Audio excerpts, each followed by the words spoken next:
Mas, rawatan harian, info rawatan harian, rawatan harian, rawatan harian. Ini loh, tak kayak info. Habis gini tak bikinin video mulai dari awal kita ngerawat sampai akhir. Oke? Ikutin terus mini vlogku, jangan lupa like, comment, dan subscribe. Kalau kalian suka, kalian bisa bagikan ke teman-temanmu. Oke, dulu. Kita lanjut ke video berikutnya. Yang pertama, kalian bisa jejer-jejerin burungmu kayak gini. Jadi kalian nyiapin tempatnya dulu. Kalau udah, kalian bisa buka kerodongnya alias di track namanya. Kalau bahasa burungnya itu di track apa di cas. Oh, ini proses pertama, buka kerodong di track. Ya, kalau oke, itu proses pertama. Kita lanjut ke video berikutnya. Proses yang kedua, kalian habis buka kerodong, biarin burung adaptasi sama lingkungan dulu. Terus biasanya kalau udah adaptasi dia langsung makan dan minum. Itu biarin selama 5 sampai 10 menit dulu. Oke, itu proses kedua. Adaptasi lingkungan, biarin dia makan sama minum dulu. Kandang nggak usah dibersihin dulu, nyantai aja, ikutin prosesnya. Ini tahap kedua, jangan lupa ikutin terus. Kita lanjut di video selanjutnya. Proses yang ketiga, kalian bisa siapin cepuk mandi, atau kalau burung kalian banyak, kalian bisa pakai cepuknya dia yang biasa tapi ukuran nomor 2 yang agak besar. Jadi kita siapin buat mandinya. Sebelum kita siapin, kita copot-copotin dulu pakannya. Tujuannya apa sih mas, kok pakannya dicopot dulu?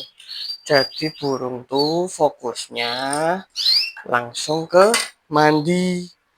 Itu pun kalau burung kalian mau mandi. Tapi kalau nggak mau mandi ya udah dibiarin aja, nggak usah dipaksa. Karena kalau dipaksa tuh nggak enak. Kamu aja nggak mau dipaksa, masa burungmu dipaksa-paksa. Ahai. Ya, proses ketiga kita pasang cepuk mandinya. Setelah semua pakan kamu lepas, kalian bisa pasang cepuk mandinya. Nah, beres. Gitu aja proses tahap ketiga. Kalian bisa tunggu. Nanti biasanya kalau udah mandi semua, baru kalian angkat cepuknya. Kita lanjut ke proses berikutnya. Oke? Ini contoh burungmu yang mandi, ada yang mau mandi, ada yang nggak mau mandi. Biarin aja, jangan dipaksa karena suhu badannya dia yang tahu sendiri kapan dia waktunya mandi, kapan dia nggak mau mandi. Jadi jangan dipaksa. Kamu aja nggak mau dipaksa toh. Nah gitu, sama kayak burung. Habis setelah mandi, kalau yang udah kelihatan mandi gitu, cepuknya kalian bisa angkat kalau dia udah beres mandi. Tuh, nanti lanjut ke proses selanjutnya, ke tahap keempat. Oke, gitu aja, kita lanjut ke proses selanjutnya. Proses keempat, sambil kamu nunggu burungmu mandi, yang tadi pakan kamu lepas tuh kalian bisa ganti, bisa diganti atau sisanya kalian bisa tiup, terserah. Kalau yang bagusnya setiap hari diganti. Makanya kenapa kalau harian dikasih takaran pakannya sedikit aja, supaya alasannya tuh setiap hari bisa diganti yang baru. Ke burungmu lebih sehat, ke kamunya juga lebih enak. Jadi tinggal tuang aja, terus tinggal ganti ke yang baru. Ukuran takarannya kalian bisa takar sendiri. Jadi masing-masing orang beda sih ya. Itu aja proses keempat, sambil nunggu burung mandi kita bisa bersihin pakan. Itu proses keempat. Terus banyak yang tanya tuh, mas pakan yang bagus tuh pakai apa? Kalau saya sendiri sih ngeracik sendiri. Racikannya tuh cuman kena risit 1 kilo, biji sawinya 1/4. Nah, itu untuk pakan harian. Semua burung kenariku makannya itu. Tapi kalau untuk lomba mungkin kita cuman tinggal nambahin niger aja, itu pun sedikit supaya badannya anget jadi burung enak. Nah, itu doang sih kalau pakan. Kenari seed 1 kilo, biji sawi 1/4. Kalau takaran harian saya cuma 1 sendok susu.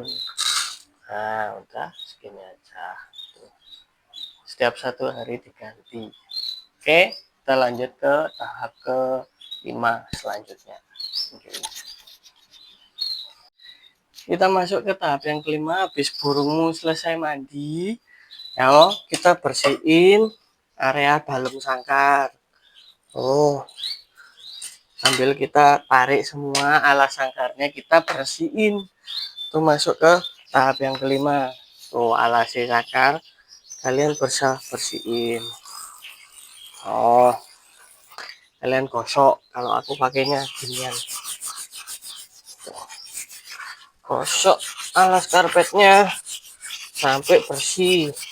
Kalau kalian mau lebih praktis lagi, kalian bisa pakai koran. Itu enak, tinggal ganti korannya aja tanpa bersihin gini. Cuman ada biaya lagi buat kalian beli koran toh. Terus olahragamu ya kurang. Kalau gini kan bisa sambil olahraga.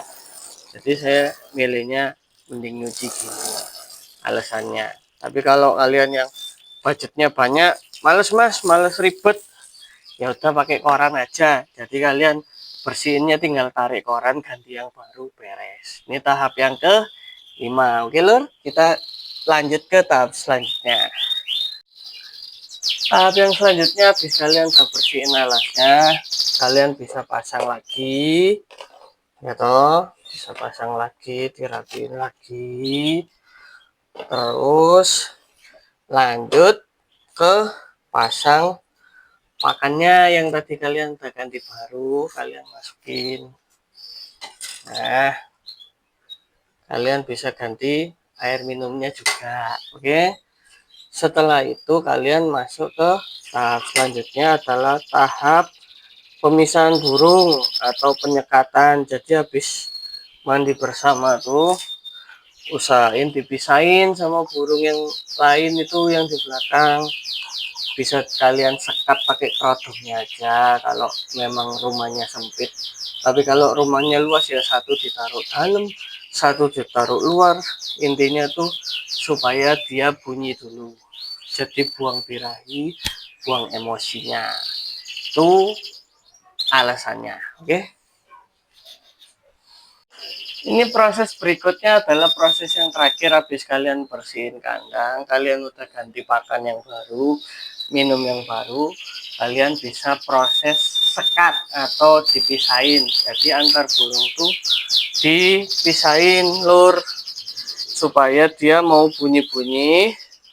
Alasannya buat buang birahi sama emosinya. Kalian bisa sekat gini aja tuh, antar burung kalian sekat pakai kerodongnya. Nah, ini aja nanti dia bunyi-bunyi sendiri, gampang loh. Habis proses ini, setelah burung bunyi-bunyi sendiri, kalian bisa, kalau yang bakul kalian bisa rekam, kalian bisa simpen videonya, jualan. Kalau yang penikmat ya udah, kalian bisa sambil ngopi makan dengerin burungmu bunyi. Tuh, kalau udah puas dengerin bunyinya atau udah dapet videonya buat jualan, kalian lanjut ke proses selanjutnya. Ada dua, kalau saya sistemnya full kerodong, jadi burung saya kembali kerodong. Ada yang juga diablak gitu aja, dibuka kerodongnya sampai sore, ya ada juga. Itu gimana, masing-masing kalian aja treatmentnya gimana. Kalau saya full kerodong. Alasannya kenapa mas kalau full kerodong? Supaya nggak saling lihat satu sama lain. Jadi kan saya lombanya setiap hari, supaya staminanya masih ada burungnya kalau dibawa dadakan gitu. Nah, itu alasan saya kenapa full kerodong. Itu aja, kita lanjut ke video selanjutnya. Wis toh, gampang toh. Buat yang tanya-tanya, mas rawatan harian gimana, mas rawatan harian gimana, Jadi tahap-tahapannya setiap hari cuma gitu-gitu aja. Kalian bisa terapin tapi konsisten. Yang penting tuh konsisten. Kalau konsisten lama-lama burungmu enak-enak sendiri. Itu kalau tips buat rawatan harian cuman gitu aja proses-prosesnya. Jadi kalau udah kalian selesai dengerin bunyi, mau dikerotong boleh, mau diablak boleh, terserah kalian. Yang penting saran saya sih disekat supaya nggak saling melihat, jadi emosi sama birainya tuh kekontrol gitu ya. Terus bunyinya juga enak, luwes, bisa panjang-panjang sesuai dengan keinginan burungnya. Nah gitu aja tips rawatan harianku. Buat kalian yang suka, kalian bisa like, comment, dan subscribe. Buat kalian yang merasa ini berguna, kalian bisa kirim atau bagiin ke teman-teman kalian. Oke gitu aja. Terima kasih buat semuanya. Salam di video selanjutnya. Thank you guys.